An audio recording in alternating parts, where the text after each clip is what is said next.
Okay, so guys, papasok na tayo sa trabaho. Kagabi o kahapon, panggabi ako, tapos ngayon, morning shift. Kaya medyo groggy tayo. Tapos ngayon, special yung araw kasi may tayo, may laro sa liga, yung sinasabi ko sa inyo. At gagamitin ko yung aking bagong sapatos na bigay ng aking kapatid. Panalo. Yung idol ko si Anthony Edwards. So, tingnan nyo to. Ganda. You know? Ang lupit. Alright, ang pogi nito. Yan, baka sakaling mamaya gumaling ako pag suot ko to sapatos na to. Pero baka bangko lang naman ako mamaya. So, kita-kits na lang mamaya. Bihis na ako, tapos diretso lang sa trabaho.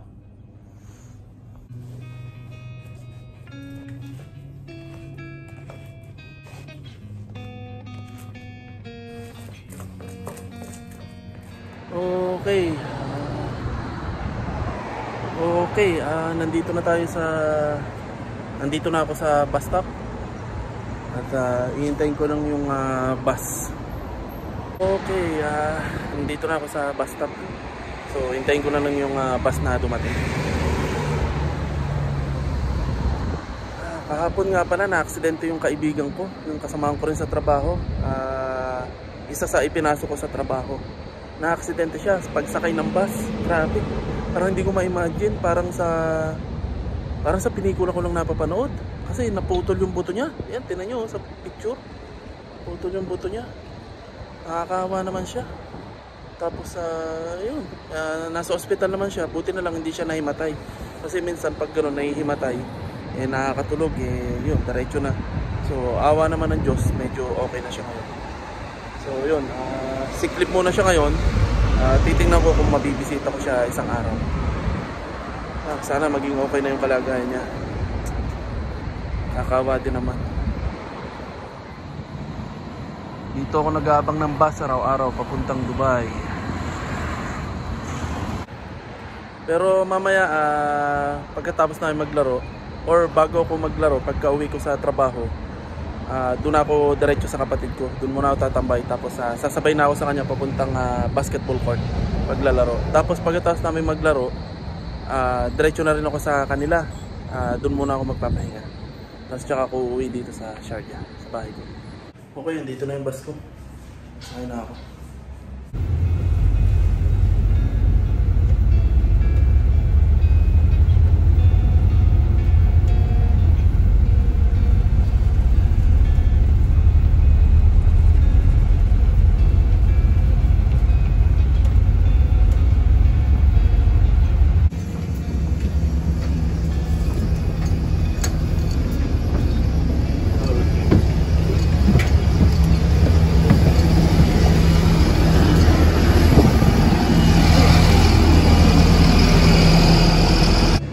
Okay, andito na ako sa Dubai. Bibili lang ako ng umagahan ko, noodles. Tapos diretso na ako doon. Sasakay ulit ako ng bus papunta sa trabaho. Mga noodles, pancit canton.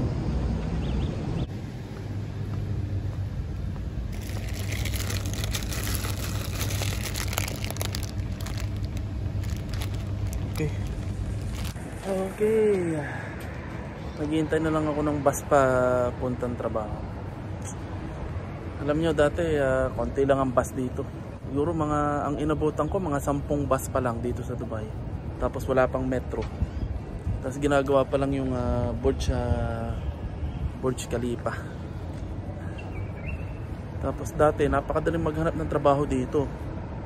Kasi noon wala pang internet. Ano pa noon ang uso, yung dyaryo. So sa dyaryo ka lang, pupunta ka dun sa classified ads na may mga hiring, tatawagan mo yung isa-isa. Kasi dati madali pa yung pagtawag dito. Dito 25 dirhams pa lang dati yung card, yung recharge card sa cellphone. Yung 25 dirhams na yun, magagamit mo na ng napakahabang oras. Ito na yung bus ko. Sakay muna ako. Maya na tayo magkwentuhan.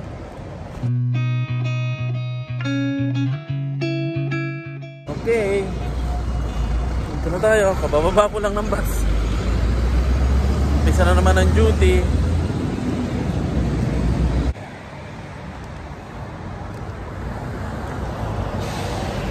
Ang sarap sa paan itong bago kong sapatos. Bigyan ng kapatid ko na bago kong sapatos. Sarap ilakad. Sarap ipagpahanga. Pero pag sa Pilipinas, may sapatos kang ganito, ang sarap sarap pagpahanga Parang yayamanin at saka pansinin ka. Pero pag dito, yung mga ganitong sapatos, wala lang, ordinaryo lang. Wala lang sa kanila. Medyo hindi ka mapapansin. Pero pag sa Pilipinas, yung mga ganitong sapatos, sikat ka, bida-bida ka. Pero dito hindi. Kasi lahat halos ng tao dito kayang bumili.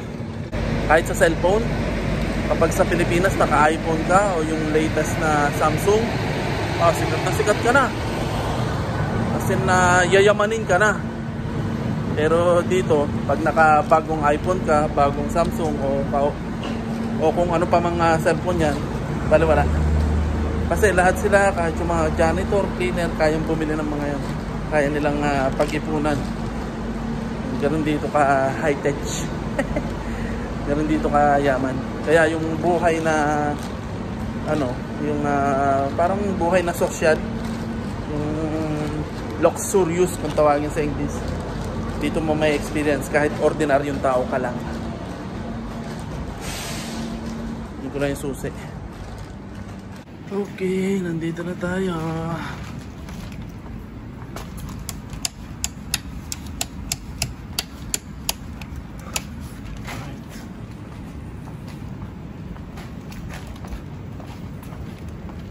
Alright, tapos na yung araw ko. So magbibis na ako at diretso na ako sa kapatid ko. Tapos na naman ang araw ng ating duty. So parang bis lang ako. Okay, nandito na ako sa labas. Pumunta na ako sa bahay ng kapatid ko.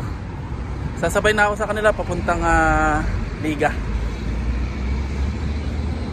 Naiwanan ako ng bus. Sayang. Tayo na lang ako ulit ng bago. Burj Khalifa kita dito. Burj Khalifa yan.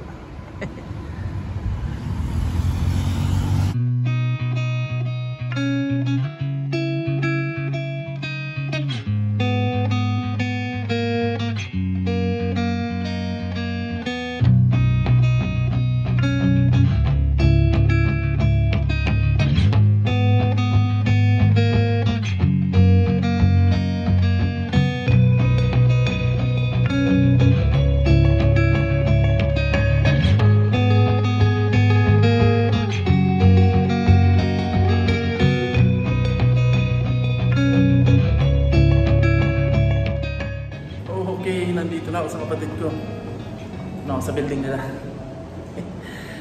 Kain muna ako. Tum na. Alright, nandito na kami sa Sharjah. Lalaro na ulit kami sa Liga.